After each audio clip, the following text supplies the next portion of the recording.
Bonjour à toutes et à tous et bienvenue à notre événement sur la Health Tech. C'est un événement que nous vous proposons avec Syntec Numérique et Social Builder. Donc, pour vous rappeler un petit peu comment cela va se passer, il va se dérouler en deux temps. Vous pourrez retrouver à partir de maintenant, d'ici quelques minutes, le début de la table ronde qui sera autour de la Health Tech, l'avenir de la santé, qui sera avec différents intervenants et intervenantes, notamment Marianne Alanic, Sylvie Boischaud et Frédéric Durand-Salnon, et animée par Cécile Micot. Donc vous les retrouverez assez vite. Et un second temps, après la table ronde, à partir de 18h, un temps de networking où là, vous pourrez échanger avec des entreprises expertes et présentes du secteur, donc Interlude Santé, Medavis et MovingMed. Avant de commencer la table ronde, je vais laisser la parole à Katia Lenné, qui est présidente de Femmes du Numérique, et à Lorraine Lenoir, qui est directrice des opérations de Social Builder. Oui, merci Aurélie. Bonjour à toutes et à tous. C'est en tout cas toujours un plaisir de vous accueillir toutes et tous pour un rendez-vous habituel avec Social Builder sur des thématiques spécifiques, soit vertical métier, soit technologique, soit des enjeux sociétaux. Syntec Numérique, je vais passer peut-être quelques minutes à vous présenter ce qu'est Syntec Numérique et nos engagements. Donc, Syntec Numérique, c'est le syndicat des professionnels des entreprises du numérique. On est représenté par 3 collèges, le collège des éditeurs de logiciels, les entreprises de services numériques, donc les ESN, et les entreprises un conseil en technologie. Donc, on a 3 pôles et on a aussi des actions par comité et par commission, organisées en 3 grands pôles on va dire thématiques. L'inclusion, par exemple, qui est un grand pôle qui comprend l'éthique, l'inclusion elle-même et le Green IT, la responsabilité. Et un autre pôle qui est plutôt marché, qui va comprendre le comité innovation et technologie, le comité AUT, le comité industrie de futur, et un troisième pôle qui est le pôle attractivité. Et dans ce pôle attractivité, vous allez retrouver le social, le juridique, l'emploi, et également le programme Femmes du numérique, dont je m'occupe entre autres. Donc, le programme Femmes du numérique, donc j'ai la chance d'avoir la casquette de 2 de ces programmes, le programme Femmes du numérique et le comité innovation et technologie. Mais en tout cas, programme Femmes du numérique, c'est quoi? Quelles sont nos ambitions? Je vais essayer d'être assez concise pour pouvoir vous laisser plus de temps à tous et à toutes et à tous à échanger entre vous. Mais en tout cas, on a pour cette année dans notre feuille de route sur le programme Femmes du numérique 2 axes principaux. Mais en tout cas, autour d'un objectif principal qui est de pouvoir jouer un rôle principal dans l'écosystème pour informer, sensibiliser et coordonner sur les questions d'attractivité et de mixité femmes-hommes des métiers du numérique, et aussi jouer un rôle pour impacter sur l'attractivité de notre secteur auprès des jeunes et des femmes. Donc, nos 2 axes pour l'année prochaine, c'est en tout cas les jeunes filles, sur lesquelles on revient, puisqu'on a mis un grand accent les précédentes années sur d'autres typologies d'actions qu'on continue à mener, mais on va remettre vraiment un accent sur le travail sur les jeunes filles, notamment au collège et au lycée, pour davantage les inciter, puisque, comme vous le savez, au moins si vous avez remarqué, en tout cas, les chiffres sont assez désastreux et ça ne s'arrange pas. Donc, on a besoin d'aller chercher et jouer un rôle quand même important auprès des plus jeunes.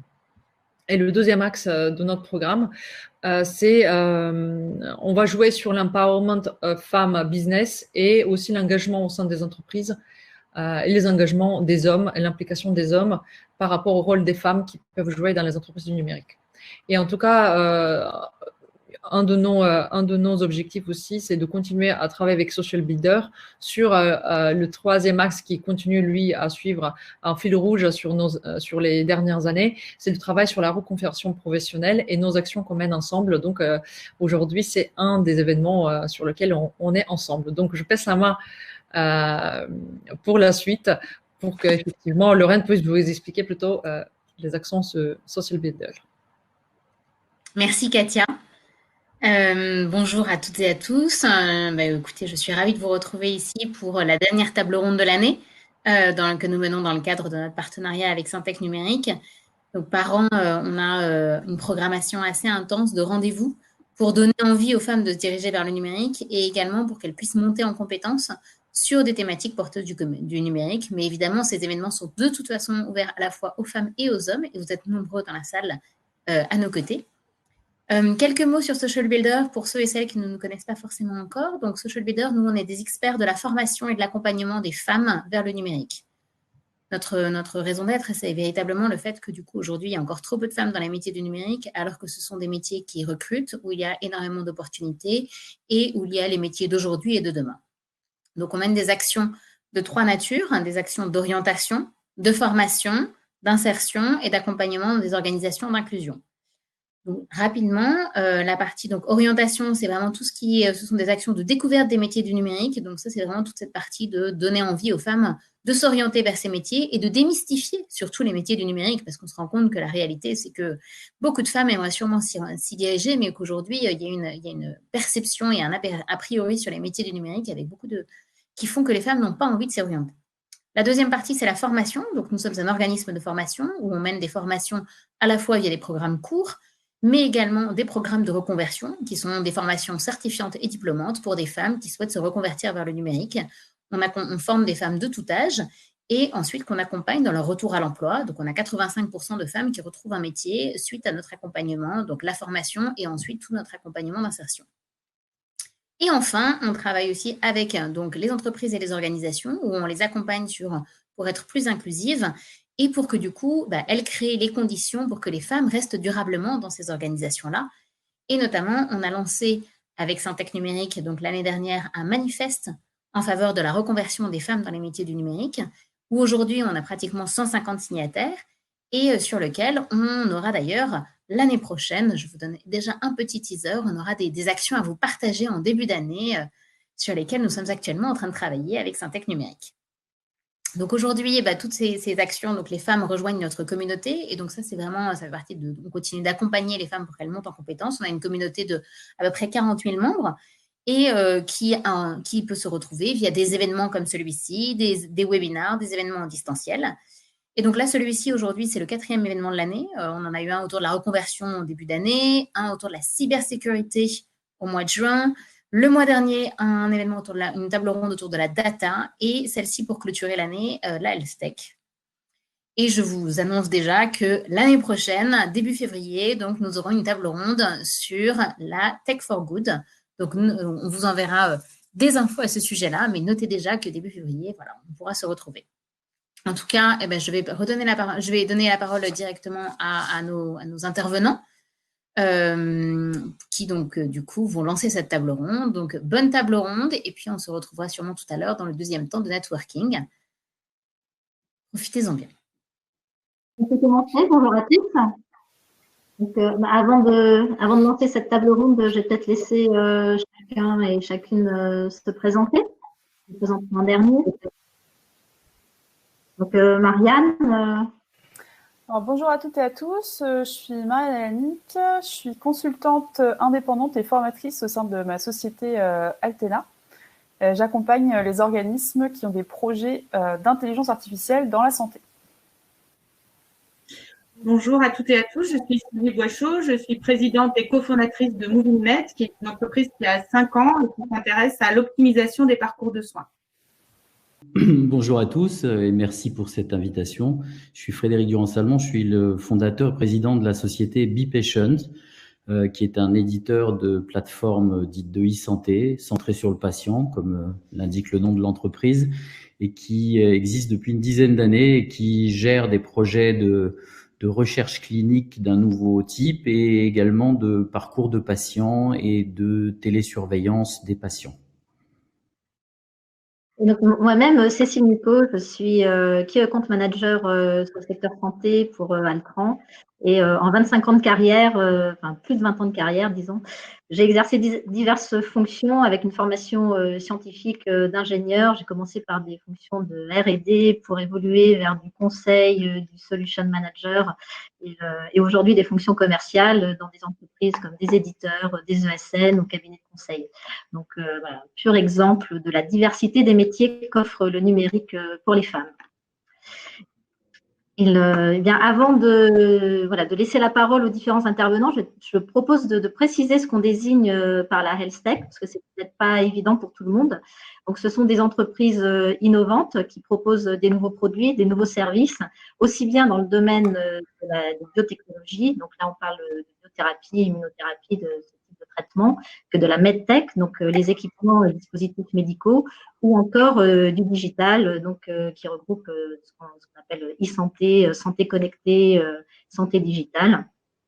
Et la health tech représente donc un écosystème en plein essor, et ce qui se mesure concrètement par des levées de fonds de ces sociétés qui ont représenté 1,8 milliard d'euros en 2019.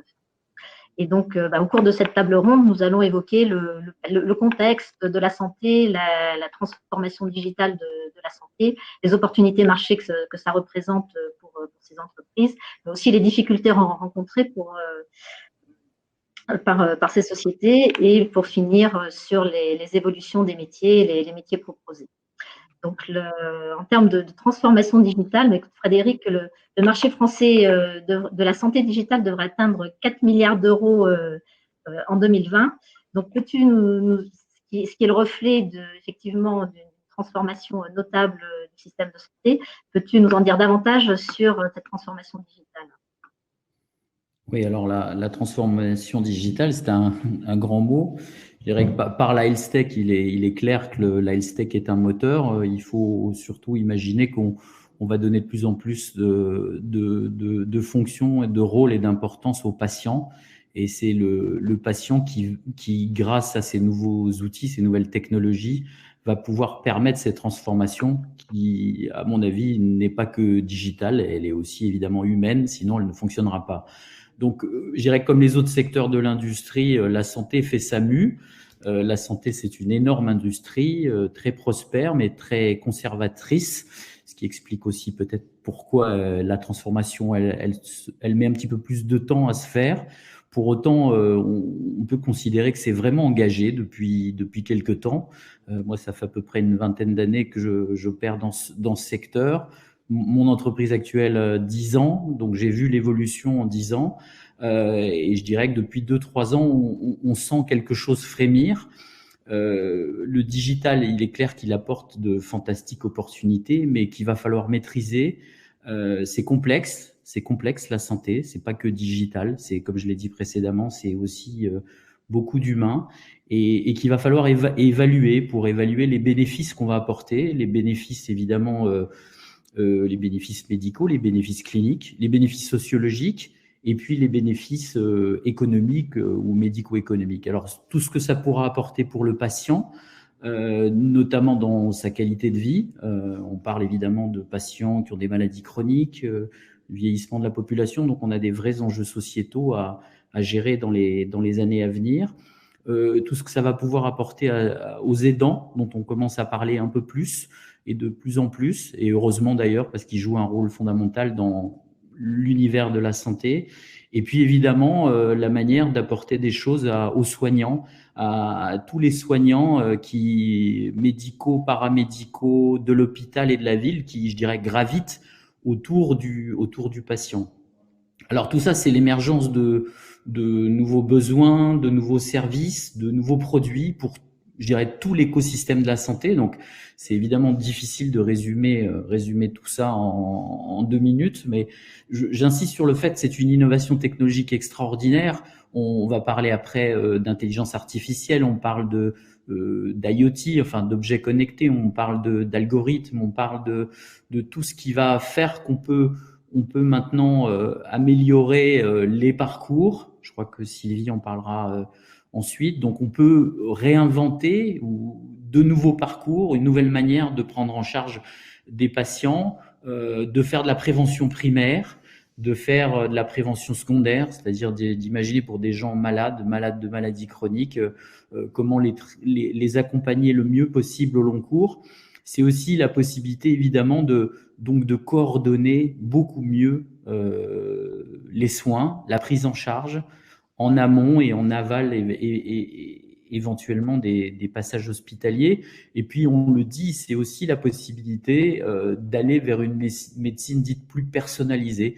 Donc, on va pouvoir être beaucoup plus au plus près des réels besoins de l'individu patient que nous sommes tous en l'occurrence. Donc, tout le monde est vraiment concerné. Donc, on est tous concernés par la transformation digitale dans nos vies. On change de mode de vie. Et je pense que si elle est bien maîtrisée et si on la comprend bien dans l'usage réel, dans la vie réelle, comme on dit, cette transformation digitale va apporter énormément et va permettre de construire ce qu'on peut appeler la médecine vraiment moderne, une vraie médecine moderne dans les années à venir. Très bien. Merci Frédéric. Donc, Marianne, dans ce contexte en pleine transformation, pouvez-vous nous en dire un peu plus sur de cette health tech, qui sont ces sociétés, ce qu'elles proposent? Est-ce qu'elles s'adressent directement aux patients, plutôt aux organismes de soins, aux payeurs, aux industriels? Alors, comme l'a dit Frédéric, toutes ces innovations, elles touchent l'ensemble du parcours de soins des patients, en fait, l'ensemble de la chaîne, donc que ce soit très en amont au niveau de la prévention, mais aussi après très en aval au niveau du suivi des traitements. Donc finalement, ces innovations, elles vont s'adresser à différentes personnes. Le patient lui-même, quand il va être en interaction, mais aussi toute l'équipe médicale. Ça peut aller de la prise en charge aux urgences, la logistique au sein d'un hôpital, évidemment des aides de diagnostic, la prévention.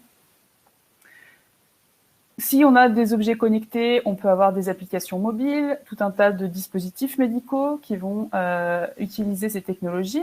Ça peut être des organes connectés, par exemple. Donc, finalement, les entreprises, elles vont s'adresser à différentes clientèles. Alors, par ailleurs, il peut y avoir des grands groupes qui s'y intéressent, mais il y a vraiment l'émergence de nombreuses startups, notamment en France. Il faut savoir que la France, c'est le deuxième vivier d'entreprises de la health-tech en Europe après le Royaume-Uni. Donc, comme la durée de vie du Royaume-Uni en Europe est maintenant voilà, s'écourter à la fin de l'année. Donc, la France va devenir le premier pays fournisseur d'entreprises dans la health-tech. Donc ces entreprises-là, elles ont différentes tailles. Ça peut être des petites entreprises sur un sujet très précis, mais aussi des entreprises qui deviennent des champions européens. Donc on connaît par exemple Doctolib sur la prise de rendez-vous. Et puis après, il y a énormément de grands groupes comme la pharma, dans la pharma par exemple, qui s'intéressent à tout ça, qui créent des incubateurs pour créer des échanges et puis pousser au partenariat. Comme l'a dit Frédéric tout à l'heure, la santé, c'est un milieu complexe. Donc, pour les projets, il faut souvent un grand nombre d'acteurs. Et c'est vraiment en collaboration que se forment beaucoup de projets de la health-tech. Très bien. Et d'ailleurs, dans ce contexte, on l'a vu notamment avec la crise sanitaire, le confinement, donc, qui ont largement accéléré l'acceptation du digital dans la prise en charge médicale. Pour autant, la maturité, donc ça montre bien que la maturité technologique ne suffit pas en soi pour que toutes ces solutions soient bien intégrées dans les usages et soient acceptées. Sylvie, est-ce que vous pouvez nous en dire plus sur les conditions nécessaires pour pouvoir réellement intégrer toutes ces solutions dans l'arsenal thérapeutique des professionnels, sur les aspects réglementaires et mise en œuvre? Oui, effectivement, merci. Je voudrais rebondir déjà sur les propos de Frédéric et Marianne, parce qu'effectivement, j'ai une double casquette. J'ai travaillé pendant 10 ans au sein d'une agence régionale d'innovation avant même de créer mon entreprise. Et donc, j'ai vu et j'ai accompagné la création de nombreuses startups dans le domaine de la e-santé, avec évidemment des phases successives de maturité technologique, hein, comme vous l'exprimez, des outils qui se cherchent au démarrage et qui sont de plus en plus pertinents aujourd'hui et qui demain vont l'être encore plus avec l'émergence de l'intelligence artificielle et autres. Et puis aussi une maturité, une acceptabilité du terrain. Je pense que acteurs de la e-santé que nous sommes, on est évidemment bien convaincus de l'intérêt de nos dispositifs et de l'apport qu'on peut, enfin, du bénéfice patient et du bénéfice pour l'ensemble de la communauté médicale. Mais je crois vraiment que cette période de confinement et de crise sanitaire a permis de faire émerger des expérimentations qui peut-être ont été menées en urgence, hein, parce qu'il fallait réagir et que l'outil numérique devenait une solution pour accompagner ces patients qui étaient confinés, malades chroniques, inquiets, qui auraient dû entrer en établissement de soins qui ne pouvaient plus entrer en établissement de soins. Donc, ces questions-là se sont posées. Effectivement, ça a permis, enfin pour moi en tout cas sur le terrain, ce qu'on a vécu nous dans nos expériences chez MovieMed, c'est un changement de position de la part des équipes médicales et même des patients dans l'acceptabilité de ces outils et dans l'intérêt de ces outils pour accompagner au long cours des patients chroniques, fragiles, âgés ou pas. Donc, ça a été intéressant de voir comment les entreprises du domaine de la e-santé se sont mises en ordre de fonctionnement en urgence pour proposer leurs produits pour accompagner la crise sanitaire. Alors évidemment, on peut penser qu'en sortie de crise, et c'est bien normal, le fonctionnement reprend de façon plus classique, parce qu'on est dans un secteur qui quand même est une énorme machine qui fonctionne sur des acquis depuis très longtemps. Mais je crois qu'on aura montré durant cette phase-là et qu'on aura encore l'occasion de le montrer que ces outils sont efficaces, efficients et qu'ils peuvent participer à la transformation de notre système de santé. Je rejoins Frédéric sur la notion d'humain. Les outils ne remplaceront jamais l'accompagnement humain. Je pense que ce sont des supports à de nouvelles organisations, à de nouvelles prises en charge qui facilitent et la vie des patients et la vie des professionnels de santé.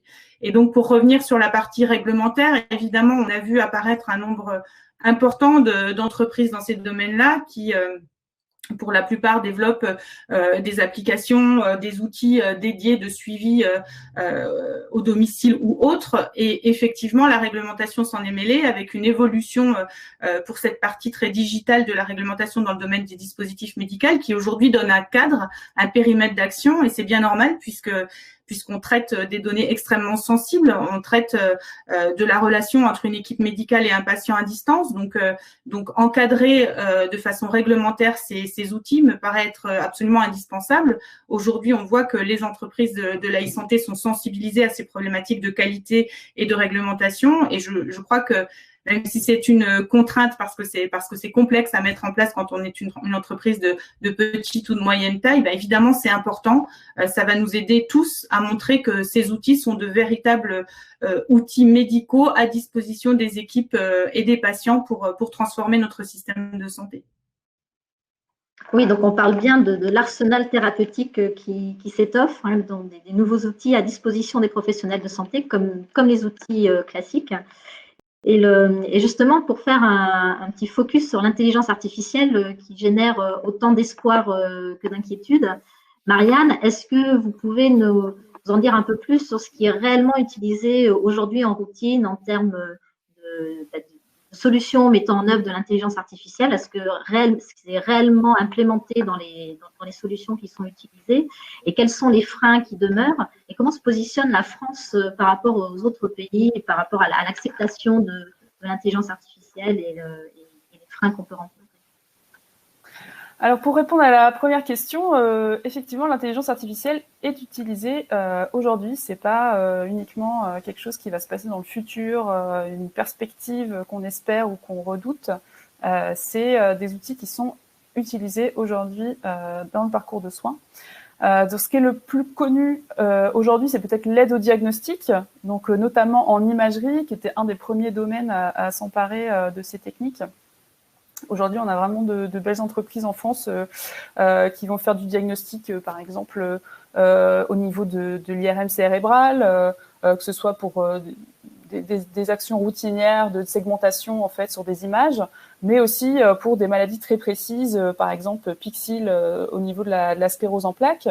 On a aussi Glimmer qui donc là c'est en traumatologie, une étude sur les os, une aide de diagnostic, et qui est une entreprise qui fonctionne tellement bien que elle va lancer une étude clinique l'année prochaine aux États-Unis. Donc voilà, ça reste pas juste au niveau français, mais il y a vraiment une dimension internationale. Donc ça, c'est pour les choses les plus connues, mais en vérité, l'IA, ça touche vraiment toute la chaîne du parcours du patient. Par exemple, dans les hôpitaux, il y a aujourd'hui des algorithmes qui peuvent être utilisés pour la gestion des flux au niveau des urgences. Au Danemark, il y a une start-up qui a développé une application qui permet de détecter les crises cardiaques au niveau de l'appel des urgences. Donc, il détecte au niveau de la voix de la personne qui appelle si la personne est en insuffisance respiratoire. Également, ça peut être des choses au niveau de la prévention. Par exemple, il y a Biologbook qui analyse en fait les données des patients de façon temporelle et puis qui peuvent détecter quand il va y avoir un écart par rapport à la normale et donc ils peuvent prévenir la survenue d'un incident ou l'évolution d'une maladie. On peut aussi citer des entreprises comme BioSerenity qui, eux, font aussi des dispositifs connectés et qui vont utiliser des techniques d'intelligence artificielle, pareil, pour venir détecter des choses. On a aussi Hawkin qui travaille à la découverte de nouvelles thérapies, et qui surtout font des choses très intéressantes. Sylvie, tout à l'heure, a parlé de la réglementation sur les données de santé, donc qui sont des données très sensibles. Et par exemple, Hawkin a développé un système qui permet, donc le terme technique c'est Federated Learning, ou apprentissage fédéré. Et en fait, ça permet de venir utiliser des algorithmes qui vont venir apprendre sur des données situées à différents endroits, ce qui évite de déplacer les données de santé et donc de mettre en danger ou de risquer des failles de sécurité. Puis si on n'a pas à déplacer les données, on limite les risques. Donc pour revenir sur les perspectives de la France en intelligence artificielle, il y a la BPI qui dresse tous les ans un panorama des startups en France. Et pour voir un peu que c'est vraiment un domaine en croissance, en 2019, il y avait seulement 102 entreprises qui étaient identifiées par la BPI. Et début 2020, il y avait déjà 192 entreprises. Donc c'est vraiment un secteur en pleine croissance. Au niveau mondial, le marché de la santé, de l'intelligence artificielle dans la santé en 2020 était estimé à 4,9 milliards d'euros par un institut qui s'appelle Linker. Et c'est vraiment des choses qui intéressent des géants. Donc, par exemple, Google qui a lancé sa filiale DeepMind, dont vous avez certainement entendu parler. Notamment, ils ont pas mal défrayé la chronique avec un algorithme qui permet de diagnostiquer plus de 50 maladies de l'œil, juste avec une photo de l'œil, et souvent avec des performances meilleures que les médecins. Donc ça pose, ça crée de grands espoirs, mais ça pose aussi certains problèmes éthiques, puisqu'on ne sait pas forcément comment les données ont été obtenues. Et puis souvent, par exemple, DeepMind, ils ne sont pas forcément toujours très transparents par rapport aux méthodes qu'ils utilisent et la façon dont l'algorithme est entraîné. Donc, il faut qu'on reste vigilant par rapport à ça. C'est vrai qu'en France, on peut voir la réglementation autour des données comme contraignante, comme un frein au développement de nouvelles applications. Mais finalement, en France, on a aussi énormément de ressources en termes de compétences, donc c'est aussi un atout. On arrive quand même à tirer notre épingle du jeu. Voilà, Marianne vient d'évoquer la participation de géants sur ce secteur-là, et donc finalement, ça représente autant d'opportunités que de risques pour les petites entreprises, les startups. Donc quelles sont, Sylvie, quelles sont les conditions pour ces startups? Comment se faire une place dans cet écosystème? D'une façon générale, pour tous les acteurs de la health tech, on a un environnement qui est en pleine mutation. Comment se faire une place dans cet écosystème de façon pérenne et durable? Quels sont les risques rencontrés, les difficultés? Alors, je dirais qu'évidemment, on se développe dans un contexte extrêmement concurrentiel, mais pour de très bonnes raisons. Je pense que c'est important que l'innovation se développe et que donc plus nombreuses sont les innovations, mieux c'est pour les patients et pour les professionnels de santé. Et c'est vrai que dans ce secteur-là, on a affaire tant à de la concurrence, on va dire, de taille comparable donc entre startups, mais aussi par rapport à des grands groupes qui s'emparent de ces projets-là à juste titre également. Et puis, on a aussi cet impact de l'État qui souhaite, via la transformation numérique de notre système de santé, imposer des outils via ses tutelles, les ARS. Donc, on évolue dans un système où on doit faire la part des choses entre des outils comparables et concurrents et des outils qui sont portés par les tutelles, financés par les tutelles pour mettre en place différents services demain dans les structures hospitalières et qu'elles soient publiques ou qu'elles soient privées. Donc, c'est un contexte dans lequel il faut apprendre à effectivement se déplacer et à trouver sa place. Et je crois que un des critères de réussite, c'est de montrer, on en revient toujours à ça, mais je pense que c'est de montrer l'intérêt de l'outil développé, de la technologie développée pour l'évolution de nos systèmes de santé. Je pense que c'est absolument indispensable de passer par des expérimentations, par des données de vie réelle, par des données qui montrent que les patients ont vu leur parcours évoluer, optimiser grâce à ces technologies qui sont développées par les startups aujourd'hui. D'accord, donc on voit bien qu'il y a l'émergence d'une technologie, l'émergence d'usage, une régulation par l'État sur les pratiques d'achat, un monde concurrentiel, et donc ce qui est le reflet d'une véritable filière industrielle qui est en train de se créer. En termes de modèle économique, Frédéric, est-ce que tu peux nous dire où on en est? Est-ce qu'on a un modèle économique de cette filière? Oui, alors peut-être revenir justement sur ce qu'a évoqué Sylvie, c'est-à-dire les données en vie réelle. La transformation digitale et notamment le fait qu'on amène de plus en plus de numérique avec le patient, sur lui, dans lui, autour de lui, tout ça va générer et les capteurs, l'IoT, les applications compagnons qui vont l'accompagner au quotidien, tout ça va remonter de la data. Et on parle de plus en plus justement de ces données avec ce qui est important, c'est évidemment leur protection, la protection des données de la personne. En effet, la France est toujours pionnière avec la CNIL, avec le RGPD maintenant, et c'est une bonne chose parce que ce sont de fantastiques opportunités, ces data.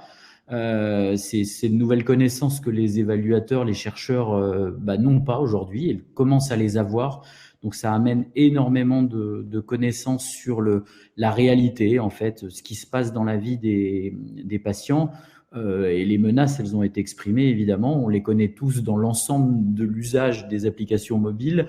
C'est les menaces que nos data soient utilisées à des fins moins éthiques qu'attendues. Voilà. Tout ça, tout ce flux de data amène également, en effet, l'émergence de la possibilité d'évaluer le bénéfice du digital. Et donc, tout ça passe par une maturité qui est liée à la recherche clinique. Et donc, aujourd'hui, quand on parle maintenant de dispositifs médicaux de type transformation digitale, plateforme de e-santé, ça passe par des études cliniques. Alors, ça rejoint les difficultés d'une start-up parce que pour financer des études cliniques, il faut des moyens. Évidemment, les grands groupes ont des moyens. Mais pour autant, si une start-up veut réellement passer au stade supérieur des projets expérimentaux, elle doit passer par ça pour démontrer réellement la valeur de sa technologie. Alors là, on parle de modèle économique. C'est sûr que ce qui est bon signe, c'est qu'on commence à voir réellement de la part ce qu'on appelle les payeurs, alors soit les États, soit les assureurs. Ça dépend des pays, ça dépend des cultures, évidemment. Là, on parle de la France, on connaît notre bonne sécurité sociale. Il y a les mutuelles, il y a l'État. Et là, on voit depuis quelques années, par exemple, l'État a mis en place la DGOS avec la sécurité sociale, un dispositif qui s'appelle ETAP, qui est un dispositif où on va rembourser la télésurveillance des patients. Alors, il y a plusieurs maladies, pas toutes, évidemment. Il y a l'insuffisance rénale, respiratoire, le diabète et l'insuffisance cardiaque. Donc, c'est des maladies importantes. Et donc, il y a une fenêtre sur laquelle les sociétés, start-up et grands groupes expérimentent en ce moment des dispositifs d'accompagnement de télésurveillance. Donc, ce sont des réels dispositifs médicaux qui mêlent des outils connectés, qui mêlent de l'algorithmie. On n'est pas à l'IA, à l'intelligence artificielle, on est à de l'algorithmie. Et il va falloir prouver à la sécurité sociale que les forfaits qui sont déjà donnés aujourd'hui, de type, pour vous donner une idée, 50 € par mois et par patient pour l'industriel, et des revenus également pour le médecin recruteur et les infirmières qui font le travail d'accompagnement. Donc, il y a un modèle économique qui commence à émerger. Et donc, il va falloir prouver dans peu de temps, dans un peu plus d'un an, que la sécurité sociale a bien fait de rembourser ce forfait, que si les services attendus sont supérieurs, ben peut-être que ça vaut le coup de pérenniser, on l'espère tous, en payant le même prix ou en payant moins ou en payant plus en fonction des résultats. Donc, en tout cas, il y a un début de quelque chose, y compris en France. Il y a également un dispositif qui s'appelle MoveCare, par exemple, qui a obtenu un remboursement. C'est une algorithmie, c'est des questionnaires avec un score qui permettent, dans le domaine de la cancérologie, de faire on va dire du prédictif, enfin prévenir en tout cas des complications.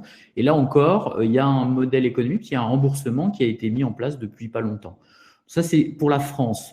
Nous, on travaille beaucoup en ce moment en Allemagne, où là, sur différents sujets, on a exactement la même démarche du gouvernement allemand qui est en train de mettre en place des expérimentations et est en train de payer avec des forfaits, des montants assez significatifs, ces expérimentations de télésurveillance. C'est le cas également, on est sur des projets en Espagne, en Angleterre. Alors évidemment, après, il y a d'autres pays sur lesquels on est, comme les Pays-Bas ou comme les États-Unis ou comme des pays plus loin, Pacifique, où là, ce sont les assureurs qui sont, comme on dit, au premier euro et qui s'intéressent de près, mais pour des raisons, on va dire, plus économiques que cliniques, au bien fondé de mettre en place des dispositifs connectés entre le patient et les médecins et la possibilité, évidemment, de maintenir le patient le plus possible chez lui et de l'amener le moins possible à l'hôpital, donc en faisant évidemment de la télémédecine. Voilà. Je pense que le modèle économique, le fait qu'il y ait des payeurs, c'est clé pour créer cette filière et la pérenniser.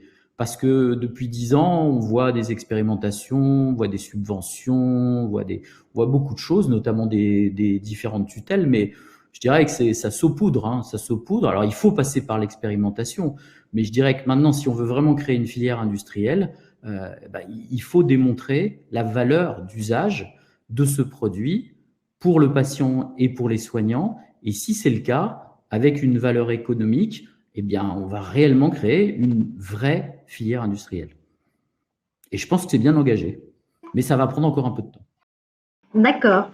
Donc, ça montre que là, on n'est pas sur un effet bulle ou un effet gadget. Il y a vraiment quelque chose qui est en train de se structurer avec une implication des payeurs. Donc, tout ça a un impact en termes d'emploi. Donc, chacun, en tant que chef d'entreprise, est-ce que vous pouvez nous faire un retour, donner votre retour d'expérience en matière de recrutement, les profils que vous cherchez, ce que vous avez du mal à trouver, les profils qui sont proposés. On va commencer par Sylvie. Chez nous, donc chez MovieMed, on est répartis en 3 pôles. Enfin, les équipes sont réparties en 3 pôles. Un pôle qu'on a appelé conseil et accompagnement, qui est véritablement sur le terrain, avec les équipes médicales, avec les patients, qui comprend les besoins, qui optimise les parcours de soins. On a une équipe e-santé qui est au paramétrage de nos outils numériques, donc qui va créer l'outil selon les attentes du dispositif de coordination ou du client en question. Et puis une équipe de développeurs qui, elle, évidemment, est aux manettes du développement, du maintien et des innovations sur la partie solutions numériques. Donc, on cherche ces 3 métiers-là de façon régulière, à la fois de l'expertise conseil, chef de projet, de l'expertise sur la partie TIC santé, savoir organiser un outil numérique, savoir paramétrer, accompagner le client dans une démarche de maquette ou autre, et puis des développeurs. Et pour nous, ce qui fait le nerf de la guerre, c'est évidemment l'équipe de développement. Et ce qui rend complexe ces projets, c'est qu'on a beaucoup de mal à recruter sur ces métiers-là, y compris lorsqu'on est accompagné par des cabinets de recrutement spécialisés. Le marché, je crois, est très tendu sur ces métiers-là. Donc, on a cette difficulté à faire grandir nos équipes de développement, enfin de développeurs en particulier. Et puis, on a ces métiers évidemment absolument nécessaires que sont la qualité, le réglementaire et le product owner qui fait le lien entre ces différentes équipes. Voilà les profils que l'on cherche aujourd'hui. Je crois, enfin en tout cas chez MovieMed, on ne cherche pas absolument la compétence médicale ou santé. On cherche pas des experts du domaine. On cherche des têtes bien faites qui peuvent comprendre les besoins, accompagner les démarches d'optimisation, se mettre à la place du client et du futur patient que l'on sera un jour et faire en sorte que les projets avancent. Voilà ce qui repose, enfin qui est la base de nos recrutements, avec, mais on l'évoquera, je pense, évidemment des différences marquées entre les équipes conseil qui sont plutôt féminines et les équipes développeurs qui sont plutôt masculines pour le coup. Voilà. Merci. Frédéric, toi, quel est ton retour d'expérience? Oui, écoutez, c'est similaire parce qu'on a un métier qui est assez proche avec celui de Sylvie. Donc moi, ce qui est assez sympa, je dirais, c'est que sur mon équipe, j'ai plus de 60% de femmes. Donc voilà, je vais plus loin que la parité, j'en suis fier. Ça n'a pas été une démarche spécifique, mais en tout cas, c'est représentatif des différents métiers. En effet, nous, on a à la fois des développeurs. Alors là, par contre, j'ai aucune femme dans mon équipe de développement. C'est une grosse partie de mon équipe. J'ai plus de 30 salariés, donc j'ai une bonne douzaine de développeurs et j'ai 0 femme sur 12. J'ai une équipe plus opérationnelle où là, en effet, on recrute des ingénieurs, soit généralistes, soit biomédicaux. Et là, j'ai pas mal de femmes qui s'intéressent au secteur de la santé. Comme je dis souvent dans les périodes de recrutement, on ne vient pas par hasard au secteur de la santé, qu'on soit un jeune diplômé ou quelqu'un qui a déjà opéré de manière plus senior dans d'autres entreprises, mais dans d'autres secteurs. C'est une quête d'être utile, de s'intéresser à l'humain. Et en tout cas, on voit quelque chose de particulier dans les personnalités des gens qui viennent travailler chez nous. Nous non plus, on ne chasse pas forcément, je dirais, des profils qui sont de culture médicale. On en a beaucoup. On a des gens qui viennent de l'industrie, de la recherche, de la gestion des données de santé. On a des professionnels de santé. On a même une patiente experte. On a des designers. Là aussi, ce sont pas mal de femmes. Voilà, donc on a une pluralité, je dirais, des profils, une complémentarité. En tout cas, je pense que je ne comprends pas pourquoi il n'y a pas plus de femmes qui s'intéressent au développement, ou en tout cas, je n'ai pas eu la chance. Je suis entrepreneur depuis bientôt 25 ans, toujours dans le monde de la santé, toujours dans le monde du digital. Et je crois que dans ma carrière d'entrepreneur, sur l'ensemble des équipes que j'ai pu recruter, et avec le turnover, je dirais qu'il y en a eu beaucoup, je crois que j'ai eu 3 femmes développeurs. Voilà, donc c'est toujours un étonnement de ma part. Mais par ailleurs, c'est vraiment cette filière, elle est intéressante. Déjà, elle recrute du monde parce que c'est une filière d'avenir qui est toujours en émergence, mais qui a forcément de très beaux jours, Et puis c'est un beau métier. On fait des choses qui sont utiles. Donc il y a de la passion et de l'engagement et c'est chouette. Voilà. Du coup, je vais prendre la suite. Moi, je vais faire un focus plutôt intelligence artificielle. Donc moi, je suis consultante indépendante, donc j'ai pas de personnes dans mon équipe, mais je travaille sur des projets multipartenaires avec plein de profils et les entreprises que j'accompagne. En plus de tous les profils que Frédéric et Sylvie ont pu évoquer précédemment. En intelligence artificielle, comme le cœur, le cœur de la matière qu'on va exploiter, c'est les données. Forcément, il y a des métiers un peu spécifiques autour de ça. Donc, il faut déjà des data managers, des personnes qui vont pouvoir gérer les flux de données, les nettoyer, les préparer pour qu'on puisse les utiliser pour l'intelligence artificielle. Et puis, après, il y a ce qu'on va appeler les data analysts, et aussi les data scientists, donc là les personnes qui vont plutôt travailler sur les données pour pouvoir ensuite obtenir un résultat avec différentes techniques d'intelligence artificielle, sachant que l'intelligence artificielle c'est vaste et il y a vraiment plein de techniques et d'algorithmes et de formules mathématiques différentes à appliquer suivant les cas.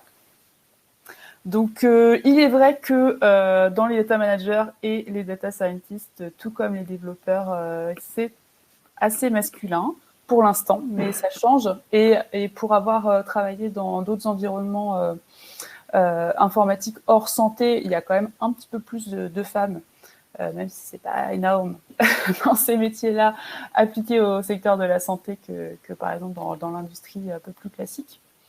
Après, je pense qu'il y a aussi d'autres métiers qu'on n'a peut-être pas évoqués, mais qui vont prendre de l'importance, je pense, dans les futures années. Déjà, il y a tous les aspects réglementaires, donc il y a aussi des métiers qui émergent sur ce niveau, et il y a de plus en plus d'entreprises qui se dotent d'experts sur les aspects légaux, pour pouvoir accompagner au mieux les projets, parce que voilà, dans la santé, c'est vraiment des questions complexes, et parfois c'est pas simple de trouver la réponse et de savoir si on se conforme bien à la réglementation. Et puis aussi les aspects éthiques, quelque chose qu'on n'a pas forcément abordé depuis le début de la table ronde, mais qui moi me semble assez essentiel. Alors, sûrement à plus forte raison dans l'intelligence artificielle, mais je pense pas. Je pense que c'est une fausse idée. En tout cas, voilà, il faut savoir que quand on conçoit un produit, que ce soit un produit informatique, un produit ou un service informatique ou physique, on peut arriver à introduire des biais sans le vouloir. Voilà, c'est pas forcément quelque chose d'intentionnel, mais si on veut développer des applications qui vont prendre en compte tous les profils d'utilisateurs, qui vont prendre en compte toutes les sensibilités, et notamment à plus forte raison en santé, parce que la biologie c'est divers et que tout le monde n'a pas le même profil, c'est important, voilà, de songer à ces questions, de s'y intéresser. Et donc d'avoir des personnes référentes, des métiers qui vont émerger autour de ces aspects éthiques. Et puis, puisqu'on parlait de mixité, ça semble indispensable d'avoir des équipes mixtes, parce qu'il a été montré que quand on crée des projets, si les équipes sont mixtes, on a une plus forte propension à penser à toutes les catégories d'utilisateurs, et donc à créer des produits ou des services plus éthiques. Marianne, ça signifie que malgré la sous-représentation des femmes en développement sur les solutions technologiques, dans le secteur de l'intelligence artificielle, où on reproduit le raisonnement humain, on a un vrai besoin d'avoir cette parité pour le développement des solutions. Oui, tout à fait. Et voilà, et la mixité, c'est à la fois la parité femmes-hommes, mais aussi la prise en compte de toutes les diversités humaines. Tout à fait. Après, il faut savoir, par exemple, surtout dans le secteur de la santé, les biais, ils existent déjà. Hein. Aujourd'hui, la plupart des médicaments qu'on utilise, en fait, les études cliniques ont été réalisées sur des hommes blancs entre 30 et 50 ans. Donc voilà, peut-être que si on n'appartient pas à ces catégories-là, on va être aussi bien soigné, mais peut-être qu'il y a des choses qui ont été aussi laissées sous le tapis. Donc souvent, on dit que c'est l'intelligence artificielle qui crée les biais et les problèmes, mais voilà, l'intelligence artificielle, elle va être uniquement le reflet des humains qui la créent. Merci Marianne. Cette table ronde touche à sa fin. Peut-être, est-ce que chacun, vous avez un mot à dire, un message de fin en conclusion, avant de prendre quelques questions sur les perspectives et la manière d'encourager les femmes à rejoindre le secteur de la health tech? Alors, je peux peut-être commencer et dire que voilà, il faut pas hésiter à venir. Je crois que c'était Frédéric tout à l'heure ou Sylvie qui disait que on n'a pas forcément besoin de compétences dans la santé, de connaissances dans la santé pour s'intéresser à ce domaine. Donc voilà, je pense qu'il faut pas hésiter à se lancer. Et par rapport à tous les métiers dont on a parlé tout à l'heure, qui sont exclusivement masculins, c'est la même chose. Voilà, faut pas hésiter à se lancer. Souvent, c'est une méconnaissance Voilà, on pense qu'on va pas y arriver, que ça va être trop dur, et que c'est des choses qui ne nous attirent pas parce qu'on connaît pas. Donc voilà, faut pas hésiter à contacter des personnes dans ces métiers sur LinkedIn ou des gens que vous rencontrez à des événements. Les professionnels, ils seront toujours très heureux de partager leurs connaissances avec vous et de vous faire découvrir leur métier. Merci Marianne. Sylvie, un petit mot de la fin. Juste dire que voilà, c'est effectivement un métier passionnant où on a l'impression de participer à l'évolution de notre monde et de notre fonctionnement. Donc, on sait tous les matins pourquoi on se lève et pourquoi on va travailler, parce qu'on se dit que demain, on aura permis à des personnes malades d'aller mieux, en tout cas, si ce n'est les avoir soignées, les avoir accompagnées. Et puis, je voudrais revenir sur le côté très cliché du développeur qui est devant son poste informatique avec une barbe comme ça et qui ne sort pas de la tête de son écran. Je crois qu'on est bien loin aujourd'hui de ce mode de fonctionnement. On a des équipes, y compris chez les développeurs, qui souhaitent absolument savoir pourquoi ils codent et à quoi ça sert de faire tout ça. Donc, je pense que la santé intéresse les développeurs pour ces raisons-là. Et chez Movingmen, mais je crois que la plupart des entreprises réfléchissent comme ça aujourd'hui, on est vraiment une équipe impliquée de A à Z. Donc, on a des développeurs qui vont au contact client, qui vont sur le terrain, qui viennent avec nous sur des rendez-vous commerciaux y compris. Donc, je pense que c'est ce qu'il faut faire aussi, entendre sur ces métiers qui sont vus de façon très solitaire et très distanciel quelque part. Il y a aussi cette possibilité de se dire on peut faire différemment, on peut les appliquer dans l'équipe, on peut travailler ensemble et aller sur le terrain ensemble. Et je pense que c'est comme ça qu'on fonctionne le mieux. Ouais, quelques mots peut-être aussi. Oui, je reviens pas sur le fait que c'est un domaine passionnant. Et je dirais on n'a pas fondamentalement besoin de gens qui sont issus de la filière santé, c'est vrai.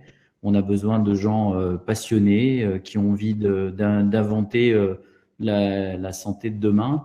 Et on a aussi peut-être le besoin de faire que ces gens travaillent entre eux, de faire que ces gens aillent au contact du terrain, au contact des malades, des aidants et des soignants. Donc, il y a pas réellement de nouveaux métiers. C'est un point qu'on devait peut-être aborder, qu'on n'a pas abordé. Je suis pas persuadé qu'il y ait des nouveaux métiers. Alors, peut-être dans l'IA, les data scientists, ça s'appelle, c'est de la terminologie parce que on peut retrouver dans le monde de la statistique mais bon, je pense que dans la santé, il y a juste des métiers qui évoluent. Un exemple, les infirmières deviennent des infirmières de coordination. On prend en charge les gens à distance maintenant, donc il y a des nouveaux modes de prise en charge par des professionnels de santé ou pas pour accompagner les gens à distance. On parle dans le digital de community management. On peut en parler dans la santé, même s'il ne faut pas le faire de la même manière pour continuer à engager les gens à faire attention à eux, à se prendre en charge. Voilà. Donc, il y a des choses qui sont en mutation, c'est plus une mutation des métiers, mais en tout cas, on trouve, je parle notamment des infirmières parce qu'elles sont, et on l'a vu encore plus dans cette crise, vraiment sur le terrain, au contact des familles, au contact des patients. Et les infirmières, elles se rendent compte que le digital va aussi transformer leur manière de travailler. Et alors, certaines ont peur et d'autres, on trouve des gens, mais alors vraiment passionnés et qui ont vraiment envie de nous donner des idées pour améliorer nos outils et pour tester des nouveaux capteurs et tester des nouvelles applications. Et voilà. Alors, c'est comme toujours, il y a des fantastiques opportunités, il y a des petites menaces, notamment éthiques, mais je pense que le train est en marche et c'est bon pour le patient. Merci Frédéric. Écoute, ça fait la transition vers une des questions là qui a été posée de la part de Fernanda, qui est docteur en droit de la santé, avec des connaissances sur la régulation, le parcours de soins, le RGPD et le droit des patients, et qui demande si son profil peut être intéressant pour les entreprises de la e-santé. Alors, moi, si je peux me permettre de répondre à… Qui veut répondre ? Effectivement, nous, on recrute ce genre de profil, doctorat en droit de la santé. On a chefs de projet chez nous qui ont ces compétences et qui sont soit positionnés effectivement sur du chef de projet accompagnement, soit sur ces notions qualité, réglementation. Donc oui, ce sont des profils intéressants pour les équipes, enfin pour les entreprises de e-santé. Oui, je crois qu'on a perdu Aurélie. Je vais poser la question à sa place du coup, parce que je ne vais pas y répondre. Bonjour, je suis chef de projet dans les systèmes d'information RH, spécialisé surtout dans les logiciels de paie. Je n'ai aucune connaissance dans le domaine de l'e-santé. C'est un secteur qui m'intéresse car il touche davantage à l'humain. Est-ce que mon profil pourrait intéresser des sociétés telles que la vôtre? Est-ce qu'il y a des formations pour pouvoir s'imprégner de la réglementation de la santé ou de l'éthique? Donc, je vous laisse répondre Frédéric et Sylvie. Écoutez, c'est comme ça, c'est abrupt, c'est difficile de répondre à toutes les demandes diverses et variées. Sur le fond, tout est possible quand on a affaire à des gens qui ont envie de changer de filière et qui sont, je le répète, passionnés. Je ne suis pas persuadé qu'il y ait vraiment des formations. Il commence à y avoir des écoles, des écoles avec des DU qui sont dans l'éducation thérapeutique ou dans l'informatique. Il y a des écoles d'ingénieurs maintenant avec des filières e-santé. Il y a sûrement des possibilités de prendre des reconversions ou des alternances ou des choses comme ça il y en a de plus en plus et je pense sur toute la France. C'est des sujets qui commencent à intégrer les écoles d'ingénieurs ou les universités. Donc sur le fond, il n'y a aucun frein à trouver. Après, c'est le profil de la personne et est-ce qu'elle a plutôt une velléité je pense qu'elle va pas devenir développeur, mais à être opérationnel, être chef de projet, à être plutôt en support ou plutôt plus près des clients, sur le terrain, en back-office. Voilà, ça dépend des personnalités, ça dépend de plein de choses. Donc, en tout cas, nous, on peut, je pense qu'Ylvie est d'accord, on est toujours ouvert via nos sites ou nos LinkedIn à recevoir des sollicitations, des CV. Je dirais que tous les talents, comme on dit, sont les bienvenus. Moi, j'ai des histoires qui sont assez atypiques dans mon équipe. J'ai des gens qui sont vraiment dans des filières, voilà. Et puis il y a des gens, je vous dis pas que j'ai un plombier ou un mécanicien mais il y a des histoires en tout cas atypiques qui sont construites. Donc tout est toujours possible. Je confirme, c'est une histoire de rencontre aussi et de motivation. Alors, comme on n'avait pas retrouvé Cécile, il y a une autre question. Aurélie qui dit « Amazon se développe à grands pas sur le marché de la santé avec Amazon Care, téléconsultation, Haven, assurance santé et maintenant Amazon Pharmacy. Il s'agit d'un flux intégré du diagnostic à la délivrance d'un médicament et sachant que les diagnostics et les médicaments peuvent être financés directement par l'assurance. » Donc la question qui est posée, c'est comment est-ce qu'on voit les choses sur le marché français qui est réglementé par l'assurance maladie obligatoire, qui est omniprésente du fait de son poids dans le financement de la santé. Donc, est-ce que vous avez des réflexions là-dessus sur la spécificité française on a quand même une certaine culture, donc je dirais que c'est plutôt... Je donnerais plutôt cette réponse à un politique plutôt qu'à un entrepreneur. Je dirais que nous, on essaye de créer de la valeur en développant des solutions. On n'est pas Amazon. On est des petits bouts d'engrenage, mais qui sont opérationnels, qui font les choses. Il y a des bulldozers, hein, on le sait, mais il n'y a pas qu'en santé. Amazon est partout, ou les GAFA plus globalement. Est-ce que les politiques laisseront les GAFA bouffer tout le gâteau dans tous les secteurs de l'industrie, ou est-ce que sur des secteurs peut-être un petit peu plus touchy, je dirais, comme la santé, il y aura des freins qui seront mis, au moins en Europe ou au moins en France. Alors là, franchement, je dirais juste que je l'espère un peu, mais que bon, à mon niveau, je pense pas que je réussirais humblement, même avec toute l'énergie du monde, à bloquer Amazon si les politiques les laissent faire. Effectivement, en France, on est un peu protégé par rapport à d'autres pays, sur tous ces aspects réglementaires dont on parlait tout à l'heure, qui peuvent être un frein, mais qui sont aussi un garde-fou pour pouvoir réguler et garantir qu'on puisse garder un peu un contrôle sur à la fois nos données de santé et puis aussi la façon dont la santé est prise en charge. Merci beaucoup à tous les trois d'avoir participé à cette table ronde et un grand merci aussi à Cécile de l'avoir animée presque jusqu'au bout.